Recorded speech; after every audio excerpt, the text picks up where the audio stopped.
Greetings, ladies and gents, and welcome to this latest edition of Read Terrifies, where I take old stories I've narrated and update them to modern audio standards. This particular story is called The Humans Are Singing, written by AntiMoneySquandering. They refuse to stop, Matri. The Krellin captain chirped angrily, her seat swiveling to face the prostrated guard, some of the water splashing over the sides and onto the brown floor. The guard did not move, though her faceted eye seemed to take in the liquid seeping towards her. Her forelimb twitched as if she would reach for it. The captain lifted her bulk from her tank, water now cascading off of her carapace, a shiny black. The guard's own dry, greyish exoskeleton made an unpleasant scratching noise as she pushed herself further into the ground at her superior's tarsal claws. Then shorten their rations even more until they do. That would leave them with no food at all, Matri. We've already reduced it twice. Then the humans will not eat Sentry, and so they will learn. The captain turned, her large translucent wings whirred from her casing once in dismissal as she did so. The sentry needed no further urging, and, with one last envious look at the water tanks her comrades sat within, skidded away from the bridge, back to the rebellious aliens. The captain chittered again, though softer this time, and she stepped over to one of her officers, a vibrant silver-colored Krellin. Without prompting, the silver officer stabbed her forelimb into the pad by her side, turning the view on her screen to the live play of the humans.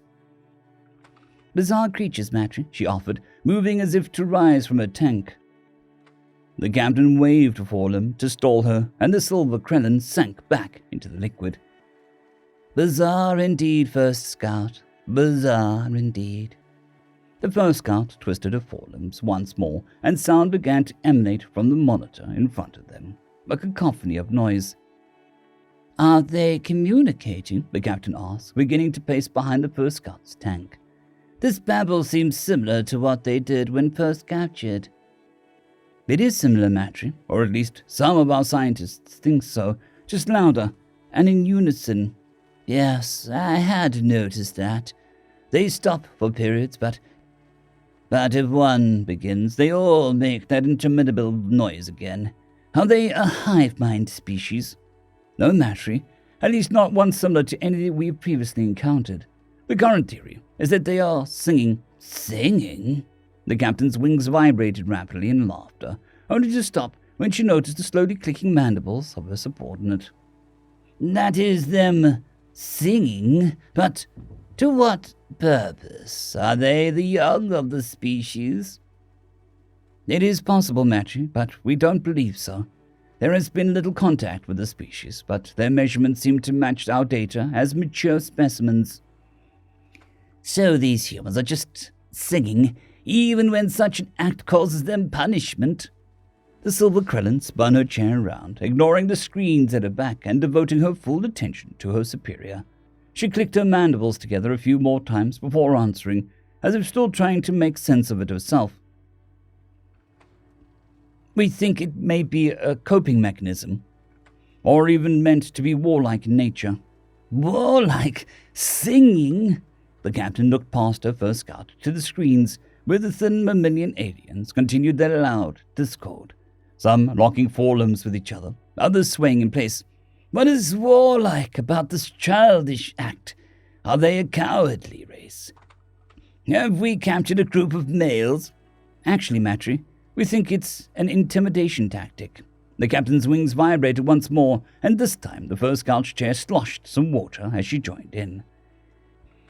The barbaric races often repulse, but sometimes they do also amuse. The terrifying singing humans. Their laughter subsided, and they turned their attention back to the screens as the humans continued, seemingly redoubling their efforts as the Krellin sentry skidded past. For a few moments the bridge was silent, save for the bizarre croaking emanating through the speakers. The First Scout reached out one forelimb, as if she could feel the noise vibrating through the air. I wonder what they are saying. Captain, we're being hailed. The captain swiftly turned her attention to the Krellin who had spoken, striding to her post. By who? It's a small ship, Matry. One we only just picked up on our systems. We believe it is a human vessel. The captain settled herself into her seat, swiveling her chair to face the front of the bridge. She glanced over at her first scout, whose wings were beginning to mimic hers in the beginning of further laughter. I think they are irritated at our piracy of their people, First Scout. I shake with fear in my tank, Captain. Perhaps we should accept. Maybe they have tried to improve themselves and will be able to speak some Krellish. The bridge devolved into a low thrum of vibrating chuckles, the captain waving her agreement to her crew with one oversized forelimb. The scream at the fore of the ship phased into life, displaying a trio of humans. Their alien features were hard to discern, but they were completely still. The captain began to turn to address the first scout to inquire if such behavior was regular, when the noise suddenly hit them, a low pounding that echoed out through the human ship. The captain paused in puzzlement as the humans remained unmoving.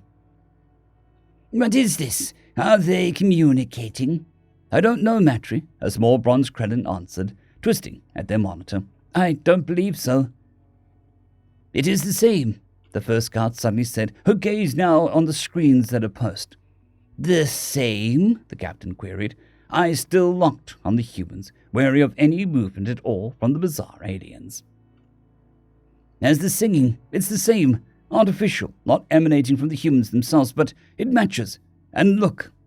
One of the silver-limbed pointed at the screens, where the captive humans were now on their feet. Their song changed from a trickle to a flood, their thin arms beating their thin chests. The sentry down there was buzzing around in confusion, stabbing an electro rod between the bars, though the humans simply took blows, as if they could no longer feel the pain. Bizarre creatures, the captain muttered to herself, before addressing her crew. Shut down the communication.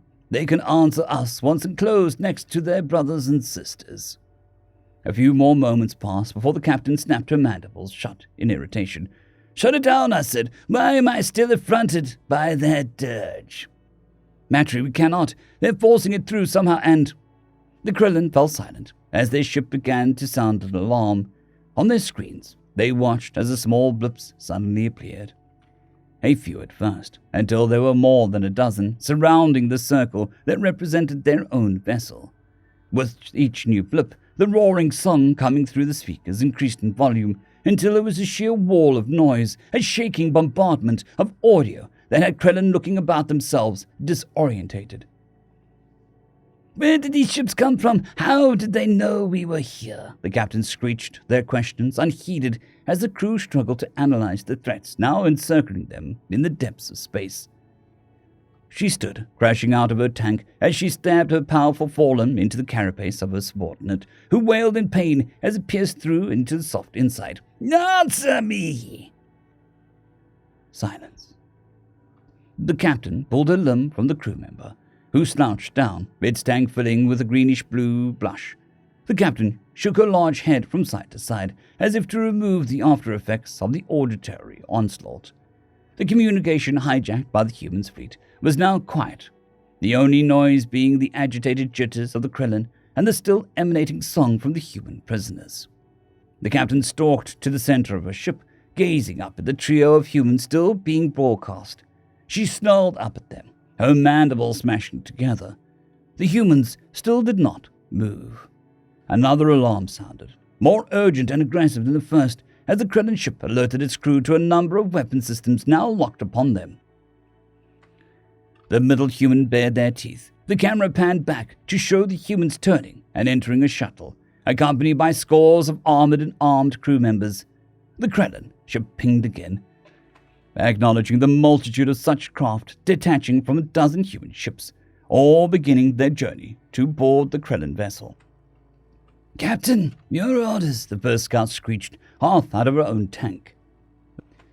The captain ponderously swung their head over to her, and then back at the screen, which showed the rapidly approaching craft, backed by the armaments of over a dozen human warships. Her mandibles clicked, her forelimbs buried into the metal panel in front of her, up to the join. But no orders came from her, no sound from any Krellin. Through the video screens, the captured humans continued to sing. End of story. I would just like to thank the T5 supporters: Bushmaster117, Caspar Arnholtz, Draxzoon WRE, Elijah Silvercross, Gray, John Carrington, and Severin Cerberus. Thank you very much.